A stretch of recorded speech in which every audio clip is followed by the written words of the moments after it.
আমাদের নয়নের মণি মির্জা আব্বাস সিদ্দিকী ভাইজান ভাঙড়বাসীদের সম্পর্কে কি বক্তব্য দিচ্ছে আপনারা একটু শুনুন।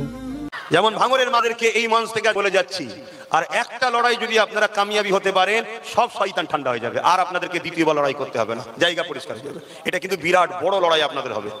যে লড়াইটা এত বড় লড়াই, একদিকে ইসলাম বিদ্বেষী প্রকাশ্য জালিম সন্ত্রাসগুলো, আর একদিকে মুনাফিক মুসলমান আলেম উলামা সুরাতে একদল মানুষ তোমাদের বিরুদ্ধে থাকবে।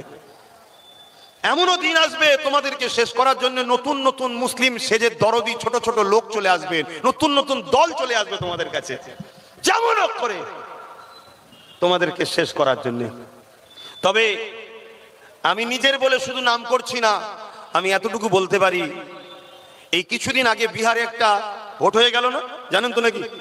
দেখছি সব ঘর ভাঙছে ভোটের পরে, আর তারা এইসব কাঁদছে, বলছে আমরা বুঝতে পারিনি 10,000 টাকা নিয়ে আমরা হই হই করেছিলাম।